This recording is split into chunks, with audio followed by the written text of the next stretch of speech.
So, if the idea of Todd Blanche being the interim attorney general makes you blanch, well, you're not alone. In our breaking story today, more reason for blood to drain from your face. It was a recent press conference that was a study in strategic confusion and blatant stonewalling. It's our featured story of the day. Welcome to Occupy Democrats, and please hit that subscribe button if you wish this meme was a dream.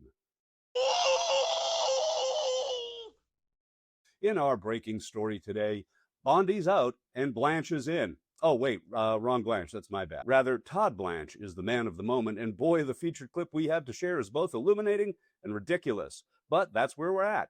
So let's find out how we got here, and on the other side of this, Todd Blanche and his astonishing tap dancing around the elephant in the room. And breaking news, we just got Thomas Massie's brilliant salvo post just hours ago welcoming the new interim AG. Stick around. It is brilliant. Let's go live now to Scott Frederickson, a former federal prosecutor. Scott, thank you so much for joining us here.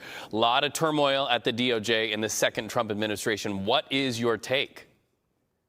Well, I think it's no surprise when we saw the reassurances in the last day or two from the president. That's usually the kiss of death for Washington politics. I think the real takeaway here is I think we're likely to see Todd Blanche lead this Department of Justice for the foreseeable future. One, he is an experienced prosecutor, and this Department of Justice has lost most of its experienced career prosecutors. He has the trust of President Trump. He was his personal defense attorney, white-collar defense attorney, when he was being prosecuted after he'd been indicted.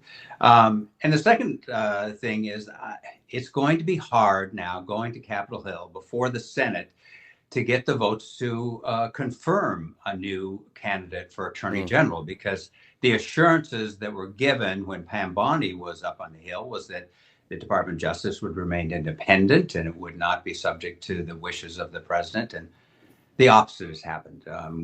This is a first time basically in the history of the Department of Justice that the president has essentially taken over the department and issued his demands for people to be prosecuted in investigations. That doesn't happen in all of our history. So I think it will be tough on the Hill for a new candidate to get approved, an appointee. Todd Blanche, on the other hand, is, I think, a likely choice to lead this department. How does a Todd Blanching of the Attorney General's office sit with victims? Well, it's a perfect setup to our featured clip and Representative Thomas Massie's massive post, just brilliant in response. Massie is on this woman's side, as you're about to see. Blanche, not so much. But, I'm reading that, Donald Trump's personal fixer, who literally flew to meet with Ghislaine Maxwell and move her into Camp Cupcake, is going to be her interim replacement. And that's terrifying. I don't have any faith that he cares about transparency. What I'm seeing all over again, and I've been hammering this since I came forward in, 2024, is that the survivors do not matter in the equation. The cover-up is what matters most. And I have no faith that the cover-up won't continue. That personal fixer who you're referencing is Todd Blanche, of course, who's now acting attorney general. Okay, here is our featured clip of the day. Obfuscation has been taken to a new level.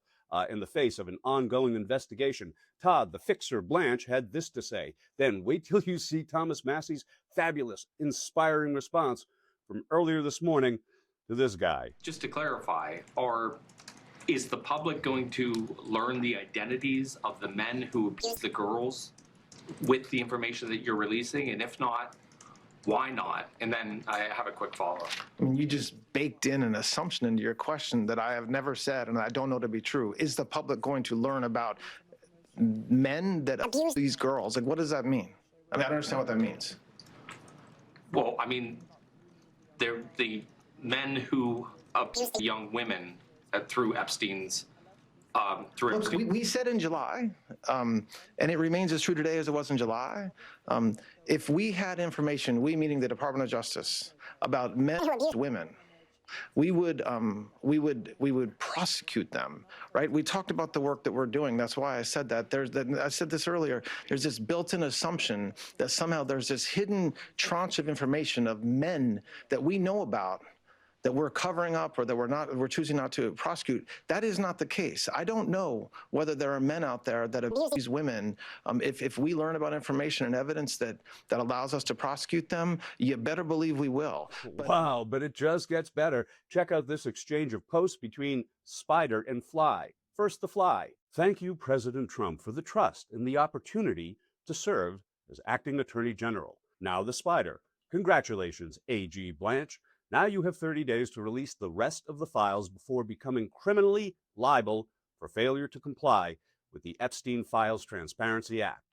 On the next episode of Massie, the Hebephile Hunter, well, he's certainly on the move and he gives us hope in a turgid world dominated by the actions of powerful, reprehensible men who have sick and perverted proclivities that threaten the planet to satisfy their dark and lecherous desires. On a brighter note, happy and peaceful Passover and Easter. In the spirit of the absurd times in which we live, here's a timely reminder. Please like, share, and take care out there. Always look on the right side of life.